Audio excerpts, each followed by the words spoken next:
Hey everyone, welcome back to Metanoia. My name is Carrie Jane. I'm writing a sci-fi fantasy novel about the journey of the soul. I have an online platform here on consciousness. This is where I share my numerology. And today we're going to be talking about the 9-year 2025, a year of endings, graduation, evolution, things falling apart, and disintegration. I normally like to take you guys outside in like a remote setting for these videos, but I can't afford it. I can't afford the gas. So welcome to my yard. I'm sorry for the background noise. I'm going to very strategically take a lot of breaks for when there's leaf blowers and sirens and dogs. In the meantime, enjoy the nice bird noises.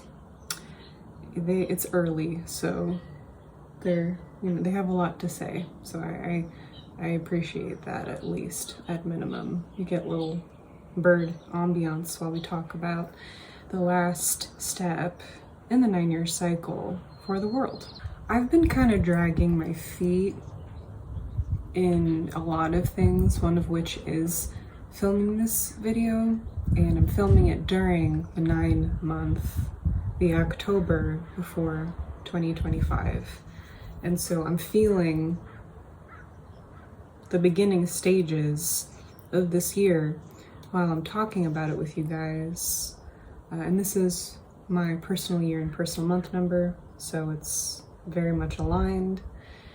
And it feels hard to make this video because essentially what 2025 is a year to just kind of stop a bit, just because as a collective things are at a chapter in which they're just simply falling apart. 9 is always endings. 9 is always things where you just think the stuff is coming up where, whether you like it or not, a lot needs to be shed. At its worst, it's painful, but it's also extremely necessary. So at its best, it's kind of liberating. You have kind of both of this happening at the same time. And as I've said in that October video that I posted, very much a time of not forcing things. So yeah, I'm dragging my feet a little bit. That to-do list that I'm normally good at, addressing is becoming more and more overwhelming, and I'm having a lot of very good conversations with the people around me who agree that they are in like me, and like probably a lot of you, are in a liminal space. And so some of us don't really know what to invest in because we don't know what's working anymore. And a huge shift is coming for everybody, and that looks like something different for each person. So navigating that is tricky, and trying to figure out the next best step, trying to figure out for some people what it is they exactly want, trying to figure out just a lot of things that are scary, even with our finances, with a lack of stability, when we're in a space where we keep just kind of like chipping away at life and working at it, but like some things aren't working anymore, and we are trying to figure out what actually works, so on and so forth. So yeah, this is a liminal space. This is a liminal space. And the analogy or the metaphor that I have for the 9-year is when you're approaching a turn and you start to slow down around the curve in order to make that change in trajectory. You first have to slow down, and the whole 9-year is just that turn itself. And yeah, it is just a shift. It's a huge shift. This is an entire year of disintegration, which is why I always personally suspected some kind of collapse, whether in our government or our economy. Like if that was going to happen, it would not happen when you would think in the 8-year in 2024. It would come in the year after, 9-year, and then a few years following after that, when we begin an entirely new chapter. And that's the thing too.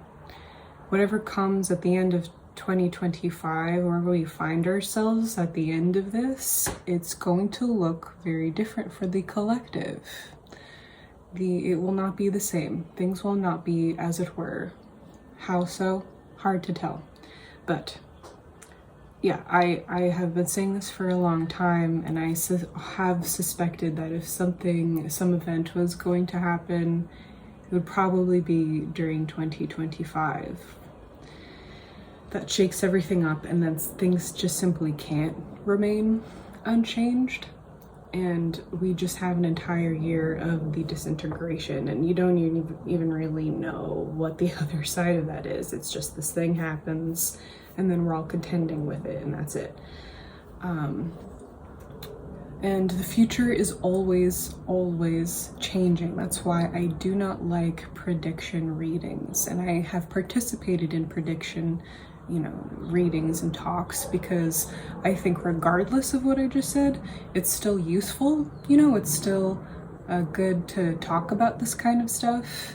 But at the same time, it's just you always have to understand that because this is a free will planet, things are always changing, and there is a most likely outcome, but we also can't really know until things actually transpire and we see what happens. So having said that, it's okay to be in a state of uncertainty if that's where you are right now. It's okay to feel unsure about the future and where you are. It's okay to not know what to expect next. If you can be okay with that, you're gonna have a good year.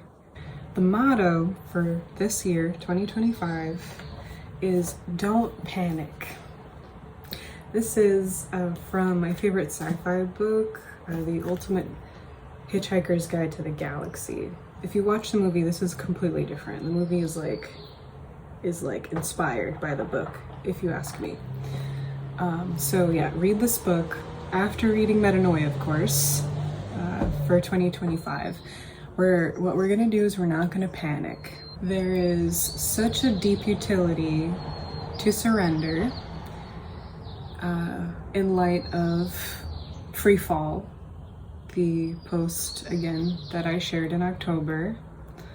A lot of what I said in that video is just going to be relevant for the entire year. Think free fall, think surrender. When things aren't going as planned, when things just are maybe even going as planned, but something about it feels strange. When you're treading water and you're like, how do I keep treading water? Surrender. That is the art of the 9 right now. It's a year of letting go, not holding on. It's a year where things, as they're falling apart, you are not holding on to it as it's disintegrating. It's also a good time for charity, for good deeds, for being of service in any way, shape, or form within your community. We must support each other. We must not get caught up on the things that are agonizing to us in the ways that we've divided one another. We can't let that be our operating system anymore if we are to cross this threshold and come out the other side on top. 9 is the humanitarian. It's the most evolved state that one can be in. So this is also potentially a new year of levels of spirituality, levels of awareness, consciousness.